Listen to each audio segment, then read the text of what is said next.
Ես իմ ելույթը երկու մասի կբաժանեմ, սկզբից մի փոքր պոզիտիվ կտամ Դալիչին,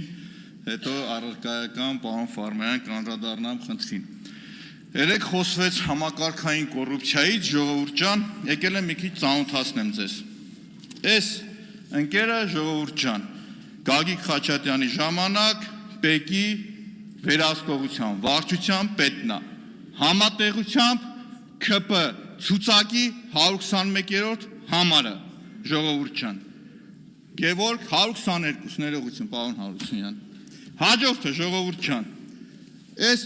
վայ կներեք, Սրբազանի հետի նկարն է, ժողովուրդ ջան, Գևորգ Սաղոյանը Սրբազանի հետ, բայց չէ, ժողովուրդ շարունակեմ,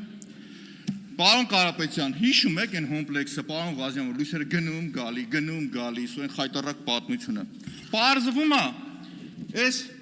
Գևորգ Սաղոյան նկարներից հասկանում ես, որ այս հոմպլեքսի տիրոջ ընկերն է, այս մեջտեղինը գերմանացի է, ժողովուրդ, ուրիշ բան չմտածեք։ Հիմի բարձր ցույց կտամ, ժողովուրդ ջան։ Հաջորդը, ժողովուրդ, պարզվում է, Գևորգ Սաղոյան համատեղությամբ Ռոմանոս Պետրոսյանի ընկերն է, փաթաթված իրար հետ։ Այս մարդը գերմանացի չի։ Դումանյանն է, իր տղան է մեծ տեղ աշխատում էր, պարկեշտ անձնավորություն, աշխատակազմի ղեկավարն էր, բայց շարունակեմ, ժողովուրդ ջան։ Հաջորդը, ժողովուրդ ջան, բայ չես նկարնեպրի ցույց չտայ, պարոն Ռուբինյան, երեք Շիրակին Թորոսյան նախին հանրապետականից մանեիք գալիս, ոնց որ ձեր մայքեքով հանգրվարնելա ձեր շարքը։ Բայց եկեք շարունակեմ, ժողովուրդ։ Ես ուսումնասիրել եմ, հասկանամ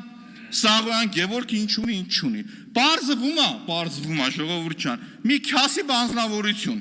Անցյալ տարի 230 միլիոն ըստ հայտարարագրի Basic Investment եւ Development ընկերությունից է ստացել, 60 միլիոն, չգիտեմ որտեղից, 7.5 միլիոնը ավանդի փողն է ստացել։ 37,200 ունի, 44,700 եվրո ունի։ Ու ապրում է մի հատ պստիկ խղճուկ 510 քառակուսյանոց տան մեջ։ Դուք հաշտեք այս մտքի հետ, ժողովուրդ ջան, ամեն ինչ շատ նորմալ է, շատ լավ է։ Ու սա ունի 500,000 դրամանոց աշխատավարձ ստացող ներկայումս կարկառուն ՔՊ-ական մարդ։ Ստեր նկաներ էլի ունեմ, էլի եմ խոսալու, հերթով գամ, էլի ժողովուրդ։ Եկեք շարունակենք, ժողովուրդ։ Այս ընկերությունն ու այս անձնավորությունը դեռ ավականի է, ինձ հետաքրքիր էր էլի այս շին թույլտվություններն էլիտար շենքերի, որ սենց ստանում են ու շենքեր են կառուցում։ Ո՞վ է այս մարդը, էլի։ Ինչ ասում են գործ չունես, ՔՊ-ական է։ Դու մի ասած ձեր պատկերացրամբ այդ ՊԵԿ-ի կոռուպցիոն բուրգի ուղիղ սենց հենասյունն է եղել։ Եթե դուք ասում եք, որ կոռուպացված է թալանչի է, բայց թալանչու հետ եք գրգված նկարվում, ժողովուրդ։ Այսինքն ով ընդունել է ձեր կրոնը, իր հետ հաշտեք, կամ թե ով դրել է այս գլխակը ու ավտոբուսի կողքը նկարվել է, այդ մարդու հետ դուք պրոբլեմ չունեք, ժողովուրդ ջան։ Բայց մի հատ ավելի sense հետաքրքիր պատմություն պատմեմ, ժողովուրդ, այս հեքիաթային բան մոտիվներով պատմեմ, լինում են երկու ընկերներ, Գևորգ Սաղոյան եւ Արմենը Սաքապետոյան, նախկին ՊԵԿ-ի բարձրաստիճան չինովնիկներ, ժողովուրդ։ Իրար հետ համատեղ հիմնում են ընկերություն, Basic Investment-ը, որի 50%-ը լինում է այս Գևորգինը Սաղոյանը, 33-ը Արմենինը Սաքապետոյան։ Այս Արմենը չի հասկանում, որ գուտի գլխակ դնի, ժողովուրդ ջան, ու սխալվում ասում է, որ բանկային գաղտնիք չկա։ Ու գիտեք ինչ է հետևում։ Ապօրինի գույք, դու թալանչի ես, դու ստորես, դու նենգ ես։ Հետո ժողովուրդ, բայց սկզբունքը ուր կորավ ձեր։ Երկուսը նույն ռանգի, երկու քաղաքացիները նույն ռանգի պետական չինովնիկներ են եղել, ժողովուրդ։ Մեկը ձեր շարքերում է, դուք հաշտ եք իր հետ, մեկը սխալվել է, ճիշտ բան ասել է ժողովուրդ պետության ռեյտինգի վնաս է, այսի մի արեք էսի, չի կարելի վերջապես, բայց դուք արի ուտես Սաքապետոյանի հետ խնդիր ունեք, ժողովուրդ ջան։ Մի հատ ուրիշ բան ասեմ, պարզվում է, այս մեր Սաղոյան Գևորգը կոկորդիլոսների հետ էլ խնդիր ունի։ Բա, նկաները նայում եմ, տենում եմ կոկորդիլոսներին, մորթե կոշիկնակ եմ անա գալիս։ Ալի գատրեց կոշիկները հաղթում ես մեր ընկերը, հասկանում եք, ժողովուրդ։ Դրա գինը մնացածը լնայեք, էլի, ժողովուրդ։ Այս մարդը ստեր խնդիր ունի, կոկորդիլոսների հետ էլ խնդիր ունի։ Բայց շարունակեմ, նաև այդ կոռուպցիայի դեմ պայքարը որ շարունակում եմ, պարզվում է Գևորգ Սաղոյան կամ անշարժ գույքի ինֆլուենսերը, այն որ գովազդն անում լավն է, բան կամ չէ, ինքը էլի գույք ունի թաքցնում է, որովհետև Facebook-ով ու միսով որ նայում ես, այս մարդը խիա ուրիշի գլխակն դրե գնաց է ռեկլամ անում։ Այս էլ ուրիշ ընկերություն է, որը երկար առիթ կունենամ անդրադառնալու ժողովուրդ։ Բայց հիմի շարունակեմ, էլի։ Ստեղ ժողովուրդ ջան, ստեղ ժողովուրդն ասեմ, էլի, խնդիրն ինչու՞մ է կայանում, սկզբունքի խնդիր է ժողովուրդ։ Այսինքն ես խոսում եմ, երբ որ քաղաքացին ունենում է այլ կարծիք, դուք իրան հետապնդում եք ժողովուրդ։ Եթե կա սարը բոլորինն է հավասար, ժողովուրդ։ Եթե կա խնդիր, այդ խնդիրը բոլորին է հավասար։ Իմիջիալոց պարոն Եղոյան, ինձ մոտիկացավ մի հատ քաղաքացի, ինձ թվում է, որ այդ նույն քաղաքացիները, որ 50-50 հարցով եկել էր ձեր մոտ, էլի, ինձ ասում է, բա խաբար եղել եք պարոն Մանուկյան, ասում է, ես էլ եմ շինարար, ասում է, մի հատ նախկին հանրապետականի թալանչի կար, չէ, պեկի թալանչի կար, հիմի քպեական է, ասում հետո, ասում է, ես իմ շինարարական ընկերությունը սնկանում եմ իրանը ծաղկում է, ես սնկանում եմ իրանը ծաղկում է, արտայինը գալիս անձի նեղություն է տալիս, ինձ չի տալիս։ Բայց եթե անկեղծ լինեմ, պարոն Եղոյան, չկա տենց բան, էլի, կատակ է անում, այսինքն ես չեմ կարող քաղաքացու անունը տալ, ինչ ուզենամ կանգնեմ ասեմ։ Բայց այդ տրամաբանությամբ այս ընկերության գործերը իդեալական լավ էր, մյուսինը ոչ։ Հիմա վերադառնամ պարոն Ֆարմանյան առարկայական։ Ժողովուրդ, հանձնաժողովը, որը ձևավորվում է իր գործառույթներով շատ կարևոր է։ Ուտեղ անելիք ունի նաև մեր ֆրակցիան, որին ներկայացնում եմ ես, ժողովուրդ ջան, որովհետև մենք նախընտրական Քարոզ Արշավի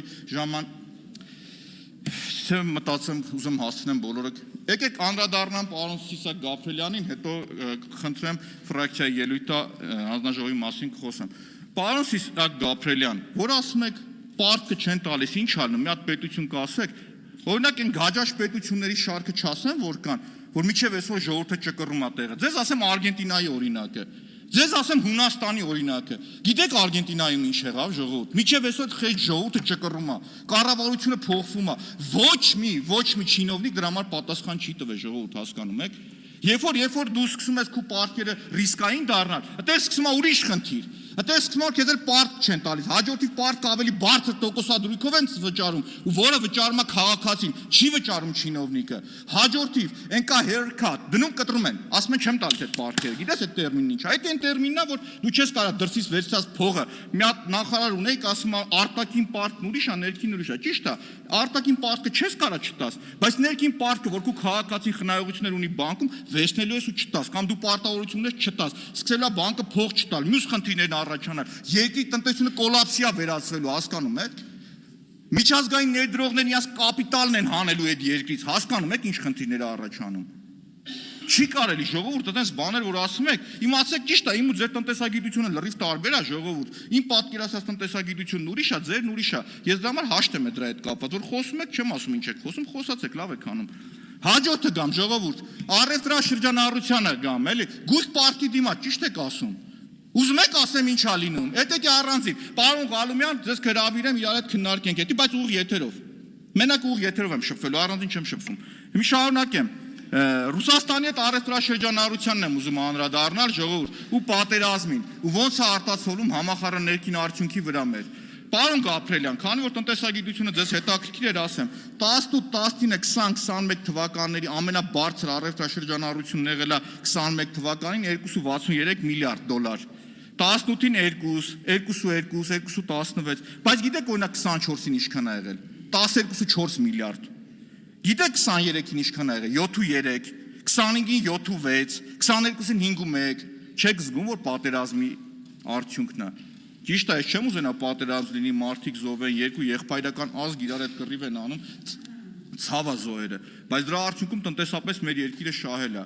շատ է շահել։ Երբ որ գնահատում եք, որ ռիսկային չի, ես այդ թեմային առանձին կգամ, թե համախառն ներքին արդյունքի ու պարտքի համադրությունը մեր երկրի տնտեսության մեջ, եթե դու փորձես գնահատականը տալ, այդքան էլ արդար չի այդ մոտեցումը։ Ուրեմն դու իրականության հետ չես առերեսվում։ Դու չես գիտակցում, որ վաղ համախառն ներքին արդյունքը կարող է աստղաբաշխական ձևով անկում ունենալ, եւ դե դու մեղք չունես։ Ուղղակի մեղք չունես։ Այսինքն եթե պատերազմն ավարտվում է, դու տեղ ոչինչ չունես անելու։ Հաջորդի ֆրակցիայի ելույթը կխնդրեմ, եթե կամ կարող եք թույլտակ արդեն հիմա եթե ուզում եք կարող եք խմբակցության անունից շարունակել ավելացրեք 10 րոպե։ Շարունակեմ, եւ այս պարագայում ժողովուրդ կա շատ արտաքին տնտեսական գործոններ, որոնք որ կախված չեն ոչ մեր վարած քաղաքականությունից, ոչ նրանից, թե մեր ղեկավարը ինչպես է հարաբերվում ուրիշի հետ, ոչ մյուսից,